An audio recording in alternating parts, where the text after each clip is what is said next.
Hello and welcome. आप सभी का स्वागत है हमारे यूट्यूब चैनल में सरकारी जॉब्स में। जॉब से रिलेटेड हर एक न्यूज़ से जुड़े रहने के लिए हमारे चैनल को सब्सक्राइब कीजिए और बेल आइकन दबा दीजिएगा। जैसा कि आप सब देख रहे हैं कि केंद्रीय रिजर्व पुलिस बल में सीआरपीएफ में वैकेंसी आई हुई है 9212 पोस्ट के लिए। और यहाँ पे आपको मिल जाएगा जो है कि ऑफिशियल वेबसाइट है सीआरपीएफ की। आप कोई भी अपडेट चेक करना हो इस ऑफिशियल वेबसाइट पे जाके चेक कर सकते हैं, ठीक है। जो फॉर्म की आवेदन करने की तिथि है वो 27 मार्च से शुरू हो गई है और उसकी अंतिम तिथि जैसा कि मैंने हाईलाइट करके रखा हुआ है 25 अप्रैल 2023 है, ठीक है। और जो कंप्यूटर बेस्ड टेस्ट होगा उसकी अंतिम तिथि है 1/7/2023 से 13/7/2023 तक, ठीक है। और जो है कि भर्ती की मुख्य विशेषताएं इस प्रकार है। केवल जो आवेदन है, जो आप आवेदन कर सकते हैं, जो फॉर्म भर सकते हैं, वो केवल ऑनलाइन ही किया जाएगा, ठीक है। अभ्यर्थियों को केवल ऑनलाइन आवेदन करने की आवश्यकता है। आवेदन करने के लिए किसी अन्य प्रणाली की अनुमति नहीं है, ठीक है। और जैसा कि अब यहाँ देख पा रहे हैं, मैंने हाईलाइट करके रखा हुआ है, जो कंप्यूटर आधारित टेस्ट होगा वो अंग्रेजी और हिंदी में ही आयोजित किया जाएगा, किसी और लैंग्वेज में नहीं होगा, ठीक है। आप चुन सकते हैं आपको हिंदी में देना है कि इंग्लिश में देना है जब आप सीबीटी पे बैठेंगे, ठीक है। और एक दूसरा एक है कि परीक्षा में किसी भी चरण के लिए प्रवेश पत्र डाक द्वारा नहीं भेजा जाएगा। प्रवेश पत्र डाउनलोड करेंगे, जो जो जैसा कि आप जब फॉर्म भर लेंगे तो जो आपको यहाँ जैसा कि देख रहे हैं कि यहाँ आपको डेट दिया है प्रवेश पत्र कब जारी किया जाएगा, ठीक है। तो उसकी जो प्रवेश पत्र है वो आपको ऑनलाइन ही डाउनलोड करना पड़ेगा, ना कि आपको किसी डाक के थ्रू मिलेगा, ठीक है। और डाउनलोड करने की सुविधा वो ऑफिशियल वेबसाइट से आप डाउनलोड कर सकते हैं सीआरपीएफ के, जैसा कि अब यहाँ मेंशन है, ठीक है। और परीक्षा कार्यक्रम के अपडेट के लिए नियमित रूप से सीआरपीएफ की वेबसाइट देखते रहिएगा, ठीक है। और परीक्षा के प्रत्येक चरण में प्रवेश पत्र डाउनलोड वहीं से कर लीजिएगा, ठीक है। सीआरपीएफ का ये जो वेबसाइट है, ऑफिशियल वेबसाइट, यहीं से आपको डाउनलोड करना पड़ेगा। और नीचे आइए, आपको जैसा कि आप लोग यहाँ देख पा रहे हैं कि इसमें जो वेतन रहेगा, ठीक है, वेतन रहेगा 21,700 से लेके 69,100 रुपये तक रहेगा, ठीक है, जो कि बहुत ही आकर्षक वेतन है, ठीक है। और जो भर्तियां आई हुई हैं, जैसे कि यहाँ आप सब देख पा रहे हैं, ठीक है, कि 9,212 भर्तियां आई हुई हैं, जिसमें से पुरुष के लिए 9,105 है और महिला के लिए 107 भर्तियां आई हुई हैं, ठीक है। और उन सभी के बारे में जो भी भर्तियां आई हैं स्टेट वाइज किस पद के लिए कितने भर्तियां आई हुई हैं, ठीक है, उन सभी का डिटेल यहाँ नीचे आपको मिल जाएगा टेबल में, ठीक है। सबसे ज़्यादा जो भर्तियां आई हुई हैं, ठीक है, सबसे ज़्यादा जो भर्ती आई हुई है उत्तर प्रदेश के लिए आई हुई है, जैसा कि आप सब यहाँ देख पा रहे हैं, मैंने हाईलाइट करके रखा हुआ है। जैसा टोटल 1340 पदों के लिए भर्तियां आई हुई हैं। उसके बाद आपको मिल जाएगा महाराष्ट्र में सबसे ज़्यादा पदों के लिए भर्ती आई है, 745 पदों के लिए भर्तियां आई हुई हैं, ठीक है। उसके बाद आप ऊपर चेक कर लीजिए, बिहार के लिए सबसे ज़्यादा भर्तियां आई हुई हैं 726। तो चलिए आपको सबसे पहले बता देते हैं कि आंध्र प्रदेश में 424 पदों के लिए भर्तियां आई हुई हैं, जिसमें से चालक, ठीक है, जिसमें हैवी मोटर व्हीकल के लिए 145 भर्ती आई हुई है। मोटर मैकेनिक के लिए जो 22 आई है। और मोची के लिए 7 पदों के लिए वैकेंसी आई है। बढ़ई के लिए 5 पदों के लिए वैकेंसी आई है। और दर्जी के लिए 13 पदों के लिए वैकेंसी आई है, ठीक है। ब्रास बैंड के लिए जो बाजा वाजा बजाते हैं उनके लिए 6 पदों के लिए वैकेंसी आई है। पाइप बैंड के लिए दो लोगों की वैकेंसी आई है। और बिगुलर के लिए 56 पदों की वैकेंसी आई है। माली के लिए 5 पदों की वैकेंसी आई है। पेंटर के लिए 3 वैकेंसी आई है। रसोइया के लिए 99 पदों की वैकेंसी आई है। रसोइया और वाटर के लिए, ठीक है, वाटर कैरियर के लिए दोनों को मिला के 99 पदों के लिए वैकेंसी आई है। धोबी के लिए 16 पदों की वैकेंसी आई है। और नाई के लिए 12 पदों के लिए वैकेंसी आई है। सफाई कर्मचारी के लिए 33 पदों के लिए भर्ती आई हुई। कुल मिला के 424 पदों की वैकेंसी आई हुई है आंध्र प्रदेश में।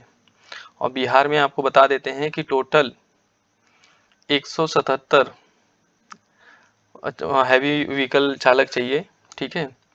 और मोटर मैकेनिक जो चाहिए 27 चाहिए, ठीक है। मोची जो चाहिए 12 चाहिए, 2 चाहिए, 1 से 2 चाहिए। और बढ़ई जो है मतलब 12 चाहिए। दर्जी जो है 16 चाहिए। ऐसे ही मतलब कि आप देख रहे हैं कि सबसे ज़्यादा इसमें जो रिक्वायरमेंट है रसोइया और वाटर कैरियर की जो है 209 पदों के लिए वैकेंसी आई हुई है, ठीक है, बिहार में। और धोबी के लिए 34 पदों के लिए वैकेंसी आई है। नाई के लिए 25 पदों के लिए वैकेंसी आई है। सफाई कर्मचारी के लिए 69 पदों के लिए वैकेंसी आई हुई है। टोटल 726 पदों के लिए वैकेंसी आई हुई है, ठीक है। और आप यहाँ देख पा रहे हैं कि महाराष्ट्र में भी जो चालक हैं 69 पदों के लिए वैकेंसी आई हुई है। और ऐसे ही टोटल मिला के 745 पदों के लिए वैकेंसी आई हुई है, ठीक है। और अब जो जैसा कि आप देख सकते हैं, आप स्क्रीनशॉट लेके आप चेक कर सकते हैं कि किस स्टेट के लिए कितनी वैकेंसी आई हुई है। अगर हम हर एक स्टेट के लिए बताएंगे तो ये वीडियो ज़्यादा लंबा हो जाएगा, ठीक है। तो जैसा कि आप स्क्रीनशॉट लेके आप चेक कर सकते हैं कि किस स्टेट के लिए कितनी वैकेंसी आई हैं, किन पदों के लिए, ठीक है। और जैसा कि आप सब नीचे आपको बता देते हैं कि महिलाओं के लिए कितनी वैकेंसी आई हुई हैं और किस स्टेट की महिलाओं के लिए कितनी वैकेंसी आई, ठीक है। जैसा कि आप इस टेबल में देख पा रहे हैं कि आंध्र प्रदेश के लिए जो महिलाओं की भर्ती आई हुई है, बिगुलर के लिए एक भर्ती आई हुई है। रसोइया या वाटर कैरियर के लिए 2 वैकेंसी आई है। धोबी के लिए कोई वैकेंसी नहीं है। हेयर ड्रेसर के लिए कोई वैकेंसी नहीं है। सफाई कर्मचारी के लिए कुछ नहीं, कोई वैकेंसी नहीं है। ब्रास बैंड के लिए 1 पद है। कुल मिला के 4 पद के लिए वैकेंसी आई हुई है आंध्र प्रदेश में। असम में बिगुलर के लिए कोई पद नहीं है। रसोइया और वाटर कैरियर के लिए एक भर्ती आई हुई है। और धोबी और हेयर ड्रेसर और सफाई कर्मचारी के लिए कोई पद नहीं है। और ब्रास बैंड के लिए एक है। टोटल मिला के कुल पदों की वैकेंसियाँ जो आई हैं 2 पदों के लिए वैकेंसी आई हैं महिलाओं के लिए असम में। बिहार में टोटल 9 पदों के लिए वैकेंसी आई हुई हैं, ठीक है, महिलाओं के लिए, जिसमें से 3 बिगुलर, 1 रसोइया या वाटर कैरियर, 3 बिगुलर, 3 रसोइया और वाटर कैरियर मिला के, ठीक है। धोबी के लिए कोई पद नहीं है। हेयर ड्रेसर के लिए कोई पद नहीं है। सफाई कर्मचारी के लिए 1 पद है। ब्रास बैंड के लिए 2 पद है, ठीक है। गुजरात में आप जैसा कि आप सब देख रहे हैं टोटल 6 पदों के लिए वैकेंसी आई हुई है, जिसमें से बिगुलर के लिए 1 पद के लिए वैकेंसी आई है। और वाटर कैरियर या रसोइया के लिए 3 पदों के लिए वैकेंसी आई हुई है। और सफाई कर्मचारी के लिए 1 पद के लिए वैकेंसी आई है। और ब्रास बैंड के लिए 1 पद के लिए वैकेंसी आई हुई है, ठीक है। और इसके बाद आपको बता देते हैं महाराष्ट्र के लिए, ठीक है। जैसा महाराष्ट्र के लिए, और जैसा कि आपको बता देते हैं कि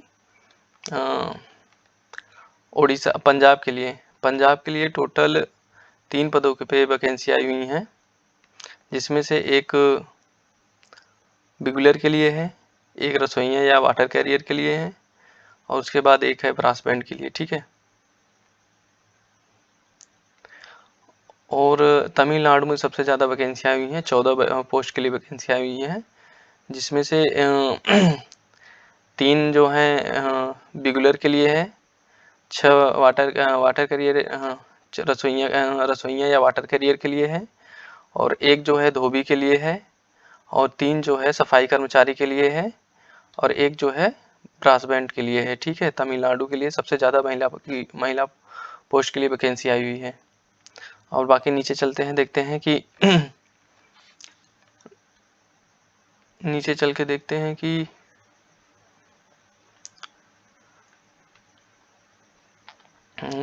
यहाँ एक और इम्पोर्टेंस है, ये रिक्तियाँ आपको जो भी इस भर्ती से रिलेटेड अपडेट है वो आपको सीआरपीएफ के ऑफिशियल वेबसाइट पे दी जाएगी। जैसा कि मैंने आपको पहले ही बता दिया था, आप वहाँ जाके रेगुलर चेक करते रहिएगा कि मतलब कोई अपडेट आ रहा है कि नहीं आ रहा है, ठीक है। और नहीं भी रहेगा तो हमारे चैनल को आप सब्सक्राइब किए रहेंगे तो जो भी अपडेट रहेगा मैं आपको उससे अवगत कराता रहूँगा, ठीक है। आयु सीमा जो है इसकी भर्ती देखने के लिए जो आयु सीमा रहनी चाहिए सिपाही चालक के लिए, जो चालक हैं हैवी मोटर व्हीकल के लिए, उनकी आयु 21 से, जैसा कि मैंने यहाँ हाईलाइट करके रखा हुआ है, 21 से 27 वर्ष होना चाहिए। दिनांक 1/8/2023 को मतलब 21 से 27 साल होना चाहिए और जो अभ्यर्थी है उसका जन्म 2/8/1996 से पहले और 1/8/2002 के बाद का नहीं होना चाहिए। ठीक है, आप क्लियरली यहाँ मेंशन है जैसा कि आप देख सकते हैं। ठीक है, जो अभ्यर्थी का जन्म है, ठीक है, वो 2/8/1996 से पहले और 1/8/2002 के बाद का नहीं होना चाहिए। ठीक है, और अदर पोस्ट के लिए जो आयु सीमा चाहिए, ठीक है, उसके लिए है 18 से 23 साल की। ठीक है, मैंने यहाँ जो हाईलाइट करके रखा हुआ है आप देख सकते हैं क्लियरली। ठीक है, जो 1/8/2023 तक 18 से 23 वर्ष का होना चाहिए जो भी अभ्यर्थी इस पद के लिए आवेदन कर रहा है। ठीक है, अभ्यर्थी का जन्म 2/8/2000 से पहले और 1/8/2005 के बाद का नहीं होना चाहिए। ठीक है, आप क्लियरली यहाँ पढ़ सकते हैं, मैंने हाईलाइट करके रखा हुआ है। ठीक है, और मैं बता भी रहा हूँ आपको कि मतलब जो अभ्यर्थी है जो आवेदन कर रहा है अदर सिपाही चालक को छोड़ के अदर के लिए जो आयु सीमा है 18 से 23 साल है। 1/8/2023 तक उसकी आयु 18 से 23 के बीच में होनी चाहिए। जब अभ्यर्थी का जन्म है 2/8/2000 से पहले और 1/8/2005 के बाद का नहीं होना चाहिए। ठीक है, और जैसा कि आप देख पा रहे हैं कि कुछ श्रेणी वाइज मतलब आयु में छूट दी गई है। ठीक है, जिसके लिए यहाँ क्लियरली मेंशन है इस टेबल में। आपको बता देता हूँ मैं कि जो अनुसूचित जनजाति से हैं, अनुसूचित जाति या अनुसूचित जनजाति से हैं, उनको 5 वर्ष के लिए छूट दी जाएगी। ठीक है, 5 वर्ष की छूट दी जाएगी। और जो अन्य पिछड़ा वर्ग है, ठीक है, उनको 3 वर्ष की छूट दी जाएगी। और जो भूतपूर्व सैनिक हैं उनको 3 वर्ष की छूट के लिए छूट दिया जाएगा। और ये जो आप चौथा पॉइंट देख पा रहे हैं इसमें मैंने मेंशन करके रखा हुआ है जो 1984 के दंगों या गुजरात के 2002 के सांप्रदायिक दंगों में मारे गए पीड़ितों के बच्चे हैं। ठीक है, जो 1984 और 2002 के सांप्रदायिक दंगों में मारे गए पीड़ितों के बच्चे हैं आरक्षित जनरल कैटेगरी के, उनको 5 वर्ष की, ठीक है, आयु में छूट दी जाएगी।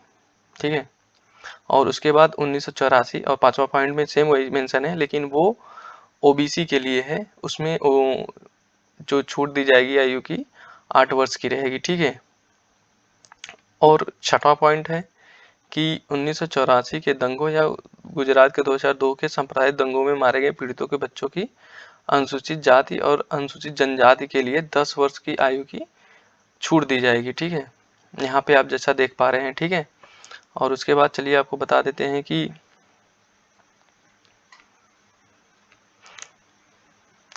जो भी इम्पोर्टेंट पॉइंट्स है मैंने यहाँ मेंशन करके रखा हुआ है। जो शैक्षिक योग्यता चाहिए, जो इस फॉर्म को आवेदन करने के लिए जो आपको क्वालिफिकेशन चाहिए, ठीक है, किस पद के लिए क्या क्वालिफिकेशन चाहिए वो यहाँ क्लियरली मेंशन हुआ है। सिपाही चालक के लिए जो पहला देखिए, ये सिपाही चालक के लिए जो शैक्षिक योग्यता होनी चाहिए, शैक्षिक योग्यता क्या होना चाहिए, किसी मान्यता प्राप्त बोर्ड अथवा केंद्रीय या राज्य सरकार द्वारा मान्यता प्राप्त विश्वविद्यालय से कम हाई स्कूल पास होना चाहिए। ठीक है, किसी भी मान्यता प्राप्त बोर्ड से वो जो चालक है वो हाई स्कूल पास होना चाहिए, 10वीं पास होना चाहिए। और तकनीकी योग्यता क्या होना चाहिए कि heavy transport vehicle driving license होना चाहिए। ठीक है, क्योंकि इसमें सिपाही चालक के लिए आप देख रहे हैं तो आपको हैवी व्हीकल का ड्राइविंग लाइसेंस होना चाहिए और उसका एक्सपीरियंस भी आपको होना चाहिए। ठीक है, और जैसा कि आप नीचे देख पा रहे हैं, सिपाही मोटर वाहन मैकेनिक, ठीक है, जो सिपाही है मोटर वाहन के लिए उसकी शैक्षिक योग्यता किसी मान्यता प्राप्त बोर्ड से 10+2 परीक्षा प्रणाली कम से कम मैट्रिक पास हो, ठीक है, उत्तीर्ण होना चाहिए। और तकनीकी योग्यता उसकी होनी चाहिए ITI, जैसा कि आप सब देख रहे हैं यहाँ क्लियरली मेंशन है उसकी तकनीकी की जो, क्योंकि वो मैकेनिक के लिए देख रहा है। ठीक है, तो उसको ITI की डिग्री होना आवश्यक है। ठीक है, और अन्य सभी, जैसा कि तीसरा देख पा रहे हैं, अन्य सभी ट्रेडमैन के लिए शैक्षिक योग्यता, ठीक है, 10 पास होनी चाहिए। ठीक है, और तकनीकी योग्यता वही होना चाहिए कि जिस भी ट्रेड के लिए आप, जैसे मोची के लिए अप्लाई कर रहे हैं तो उसके काम के लिए आपको एक्सपीरियंस होना चाहिए, उसके काम कैसे करते हैं उसके बारे में पता होना चाहिए। ठीक है, और दूसरा तीसरा यहाँ देखिए कि पाइवेरिंग सिपाही, ठीक है, प्लम्बर, इलेक्ट्रीशियन, ठीक है, शैक्षिक योग्यता किसी मान्यता प्राप्त बोर्ड से मैट्रिकुलेशन या समकक्ष होना चाहिए, मतलब कि 10 पास होना चाहिए, ठीक है। और तकनीकी क्या होनी चाहिए, जो ट्रेड है, जिस ट्रेड के लिए आप अप्लाई कर रहे हैं, कम से कम उसके लिए 1 साल का एक्सपीरियंस होना चाहिए, ठीक है। और किसी मान्यता प्राप्त औद्योगिक प्रशिक्षण संस्थान से ट्रेड का प्रमाण पत्र रखने वालों के लिए वरीयता जी के मतलब कि प्राथमिकता दी जाएगी, ठीक है, आपको पहले ही वो किया जाएगा। और नीचे चल के देखते हैं कि आवेदन कैसे करें, ठीक है, आवेदन के क्या प्रोसेस है, ठीक है। आवेदन सीआरपीएफ की आधिकारिक वेबसाइट के द्वारा ऑनलाइन मोड पे किया जाएगा, ठीक है। ऑनलाइन आवेदन जमा करने की संबंधित विस्तृत निर्देश के लिए कृपया इस विज्ञापन को संलग्न करें, ठीक है। नीचे आप देख रहे हैं कि जैसे कि आवेदन पोर्टल दिनांक 27 मार्च से 25 अप्रैल तक चालू रहेगा, ठीक है। अभ्यर्थी को उनके हित की सलाह दी जाती है कि वे अंतिम तिथि से पहले ऑनलाइन आवेदन जमा कर दें तथा अंतिम तिथि के बाद अंतिम तिथि तक प्रतीक्षा न करें, ठीक है, ताकि अंतिम दिनों के दौरान वेबसाइट पर भारी लोड के कारण सीआरपीएफ की वेबसाइट पर लॉगिन करने में दिक्कत हो सकती है, ठीक है। तो मतलब कि अगर आप जितनी जल्दी से जल्दी फॉर्म को ऑनलाइन अप्लाई कर देंगे उतना ही बेहतर रहेगा, क्योंकि लास्ट में एक्चुअली में लास्ट में ज़्यादा ही रस हो जाता है, जिससे कि वेबसाइट सही से चलता नहीं है और आप फॉर्म अप्लाई नहीं कर पाएंगे, ठीक है। तो और उसके बाद जो है कि उपरोक्त या किसी अन्य कारणों से जो सीआरपीएफ के नियंत्रण के बाहर होने के कारण अभ्यर्थी को अंतिम तिथि के भीतर अपने आवेदन जमा करने में सक्षम न होने पर सीआरपीएफ का मतलब उसमें अगर आप नहीं जमा कर पाते हैं तो उसमें सीआरपीएफ की कोई जिम्मेदारी नहीं है, ठीक है। उसके लिए आप ही खुद रिस्पॉन्सिबल होंगे, ठीक है। जो आवेदन का शुल्क है केवल सामान्य ईडब्ल्यूएस और ओबीसी पुरुष के लिए सिर्फ 100 रुपये हैं, जो मतलब कि किस जनरल कैटेगरी के हैं, ईडब्ल्यूएस के हैं और ओबीसी के अभ्यर्थी हैं, उनके लिए 100 रुपये की आवेदन शुल्क देय रहेगा, ठीक है। उसके बाद अनुसूचित जाति, भूतपूर्व सैनिक और अन्य सभी वर्गों और महिलाओं के लिए कोई भी परीक्षा शुल्क नहीं है, ठीक है।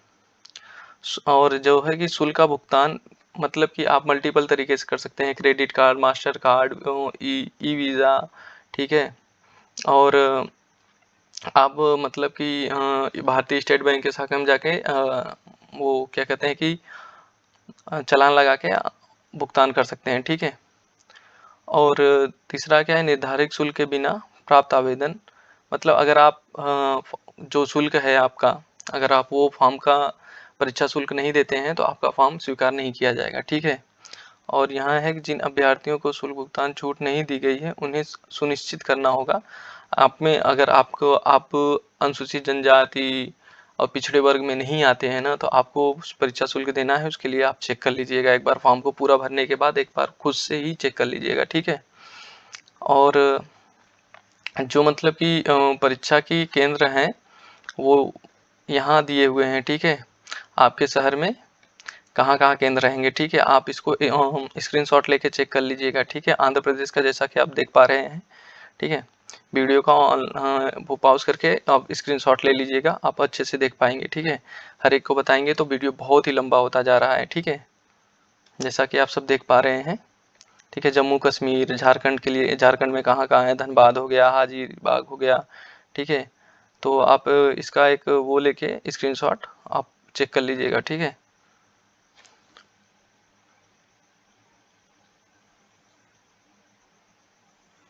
आप देख रहे हैं जैसे कि केरला के लिए, पंजाब के लिए अमृतसर, भटिंडा, जालंधर, लुधियाना, मोहाली, पटियाला, यहाँ मतलब कि एग्जामिनेशन सेंटर हैं, ठीक है। राजस्थान में अजमेर, बीकानेर, हनुमानगढ़, जयपुर और जोधपुर, कोटा, सीकर, यहाँ मतलब कि एग्जामिनेशन सेंटर हैं, ठीक है। और दिल्ली में, नई दिल्ली में है एग्जामिनेशन सेंटर, ठीक है। और गुजरात में अहमदाबाद, आनंद नगर, गांधीनगर, हिम्मतनगर, अन्य जगह मतलब कि यहाँ एग्जामिनेशन सेंटर है, ठीक है। और जब हम फॉर्म भरेंगे तो आवेदन करते समय हम जो अपने जहाँ जहाँ मतलब अपने शहर में जो जो सेंटर है उनमें से 3 सेंटर का चुनाव करेंगे, ठीक है। अगर आपके सबसे जो पहला आपका चुनाव रहेगा, अगर वहाँ स्टूडेंट की संख्या ज़्यादा है तो आपको दूसरा जो चुनाव रहेगा शहर का उसकी जगह वहाँ ट्रांसफ़र कर दिया जाएगा, ठीक है। और परीक्षा का शहर एक बार चुने जाने के बाद किसी भी परिस्थिति में बदला नहीं जाएगा, ठीक है। जैसा कि यहाँ क्लियरली मेंशन है, ठीक है। किसी विशेष शहर में अधिक आवेदन प्राप्त होने के मामले में अभ्यर्थी को पास के शहर में स्थानांतरित किया जाएगा, जैसा कि मैंने आपको पहले ही बता दिया, ठीक है। उपरोक्त परीक्षा केंद्र केवल सीबीटी के लिए हैं, मतलब कि कंप्यूटर बेस्ड टेस्ट के लिए हैं, ठीक है। और जैसा कि आप सब यहाँ देख पा रहे हैं परीक्षा की योजना में, ठीक है, आपको परीक्षा आधारित है किन विषयों के रहेगा और कितने प्रश्न के कितने क्वेश्चन रहेंगे, कितने मार्क्स के रहेंगे, ठीक है। प्रत्येक क्वेश्चन 1 नंबर का रहेगा और जो आपको उसमें कटेगा एक, अगर आप सही करते हैं तो 1 नंबर मिलेगा और एक क्वेश्चन गलत करते हो तो 0.25 का माइनस मार्किंग है, ठीक है। और माइनस मार्किंग है इसलिए आपको ध्यान से क्वेश्चन करना रहेगा, ठीक है। जैसे कि आप सब देख पा रहे हैं सामान्य बुद्धिमत्ता एवं तर्क शक्ति, ठीक है, 25 क्वेश्चन रहेगा। सामान्य ज्ञान और सामान्य जागरूकता का 25 क्वेश्चन रहेगा 25 नंबर के लिए। और सामान्य गणित का 25 क्वेश्चन रहेगा, ठीक है। अंग्रेजी या हिंदी का 25 क्वेश्चन रहेगा। सब 25 क्वेश्चन हैं और 25-25 नंबर के लिए हैं, तो टोटल जहाँ से अनुमानित टाइम है आपको 2 घंटे तक दिया जाएगा, ठीक है। सभी प्रश्न वस्तु बहुविकल्पी होंगे, ठीक है। बहुविकल्पी मतलब 4 विकल्प आएंगे, आपको उसमें टिक करके करना रहेगा, ठीक है। जैसा कि हमने आपको बताया कि प्रत्येक गलत उत्तर के लिए आपको 0.25 अंक का नकारात्मक अंकन होगा, ठीक है। और सीबीटी की तिथि और केंद्र के बारे में अभ्यर्थियों को केवल प्रवेश पत्र के माध्यम से सीआरपीएफ की वेबसाइट पर सूचित किया जाएगा, ठीक है। जो परीक्षा केंद्र है उसके लिए आपको जो प्रवेश पत्र जारी किया जाएगा उस पर क्लियरली मेंशन रहेगा कि आपका जो परीक्षा का केंद्र है किस शहर में है, किस जगह है, ठीक है। और जैसा कि आप सब देख पा रहे हैं कि जो सब्जेक्ट हैं उनमें क्या क्या आपको पढ़ना रहेगा, आप यहाँ देख सकते हैं, ठीक है। क्लियरली मेंशन है, मैं वो कर दे रहा हूँ, आप स्क्रीनशॉट लेके आप चेक कर लीजिएगा, ठीक है। वीडियो काफ़ी लंबा हो जा रहा है। और एक बात यहाँ देखें कि मतलब कि आपका मेडिकल जब टेस्ट होगा पीएचटी, ठीक है, तो उसमें शारीरिक क्या क्या रहेगा। पुरुष की जो रहेगा 170 सेंटीमीटर लंबाई होनी चाहिए और महिला की 157 सेंटीमीटर लंबाई होनी चाहिए, ठीक है। उसमें जो अलग अलग कैटेगरी है उनके लिए छूट दी गई है, ठीक है। जैसा कि आप यहाँ देख पा रहे हैं अनुसूचित जनजाति के सभी अभ्यर्थियों को मतलब कि जो लंबाई होनी चाहिए 162.5 से 5 होनी चाहिए और महिला की 150 होनी चाहिए, ठीक है। पूर्वोत्तर राज्यों के सभी अनुसूचित जनजाति अभ्यर्थियों के लिए 157 होना चाहिए। पुरुष के लिए 147 जो लंबाई है महिलाओं का होना चाहिए। वामपंथी उग्रवादी प्रभावित जिलों के सभी अनुसूचित जनजाति के अभ्यर्थियों की हाइट 160 सेंटीमीटर होना चाहिए और 140 सेंटीमीटर महिलाओं का होना चाहिए, ठीक है। और गढ़वाली, डोगरा, मराठा श्रेणियों में आने वाले सभी अभ्यर्थियों और असम, हिमाचल प्रदेश और जम्मू व कश्मीर, लद्दाख के राज्यों के अभ्यर्थियों की जो लंबाई है 165 सेंटीमीटर होना चाहिए और महिलाओं की 155, ठीक है। पूर्वोत्तर राज्यों के अरुणाचल प्रदेश, मणिपुर, मेघालय, मिजोरम, नागालैंड, सिक्किम और त्रिपुरा के अभ्यर्थियों की जो पुरुष की लंबाई होनी चाहिए वो 162.5 सेंटीमीटर होना चाहिए और महिला की 152.5 सेंटीमीटर होना चाहिए, ठीक है। और गोरखा प्रदेश शासित आने वाले सभी अभ्यर्थियों की जो लंबाई होनी चाहिए पुरुष की 157 सेंटीमीटर होना चाहिए और महिलाओं की 152.5 सेंटीमीटर होना चाहिए। और जो भी मौजा है वो यहाँ मेंशन किए हुए हैं, आप सब देख लीजिएगा, ठीक है। और जो चेस्ट की है अभ्यर्थियों के लिए वो बिना फुलाए 80 सेंटीमीटर होना चाहिए और न्यूनतम फैलाव मतलब कि फुलाने पे मतलब 5 सेंटीमीटर होना चाहिए, ठीक है। और यहाँ भी चेस्ट के लिए मतलब छूट दी गई है, ठीक है। अनुसूचित जनजाति का मतलब कि बिना फुलाए 76 सेंटीमीटर होना चाहिए और न्यूनतम फैलाव मतलब 5 सेंटीमीटर होना चाहिए। गढ़वाली ऊनी के लिए यहाँ 78 सेंटीमीटर है, ठीक है। आप सब देख सकते हैं जैसा कि यहाँ मेंशन हुआ है, ठीक है। और शारीरिक दक्षता जैसा कि आप सब देख पा रहे हैं कि पीईटी में आपको मतलब कि क्या क्या रहना चाहिए। ठीक है, अभ्यर्थियों के लिए, ठीक है। तो पद जो है सिपाही के लिए, सिपाही मोटर व्हीकल मैकेनिक वाहन, सिपाही मतलब माली, सिपाही पेंटर, बढ़ई, सिपाही ब्रास बैंड, पाइप बैंड, सिपाही मोची, दर्जी, रेगुलर के लिए पुरुष में 24 मिनट में 5 किलोमीटर की दौड़ चाहिए, ठीक है। और महिला में 8.5 मिनट में 1.6 किलोमीटर की दौड़ चाहिए, ठीक है। और जो टिप्पणी है मतलब कि लद्दाख क्षेत्र से संबंधित अभ्यर्थियों के अलावा ये अन्य अभ्यर्थियों के लिए है, ठीक है। और दूसरा यहाँ है कि मतलब सिपाही कुक, जलवाहक, सिपाही नाई और सिपाही हेयर ड्रेसर, सिपाही धोबी और धोबी महिला, ठीक है। सफाई कर्मचारी के लिए 10 मिनट में 1.6 किलोमीटर की दौड़ चाहिए और 12 मिनट में 1.6 मीटर की दौड़ चाहिए, ठीक है। लद्दाख क्षेत्र के संबंधित अन्य, ये लद्दाख को छोड़कर बाकी अन्य विभाग के लिए है। फायरिंग विंग के लिए जो है 9 मिनट में 1.6 पुरुष का है दौड़, और ठीक है ये सभी अभ्यर्थियों के लिए है इसमें। और दूसरा है फायरिंग विंग के लिए सिपाही मेसन, सिपाही प्लम्बर, ठीक है, इलेक्ट्रीशियन के लिए है 5 मिनट में 800 मीटर की दौड़ चाहिए। लद्दाख क्षेत्र के अभ्यर्थियों के लिए भी ये है, ठीक है। Thank you for watching, like and subscribe my YouTube channel, ठीक है। ऐसे वीडियो को देखने के लिए हमारे चैनल को सब्सक्राइब कीजिए और बेल आइकन को हिट कर दीजिएगा। Thank you.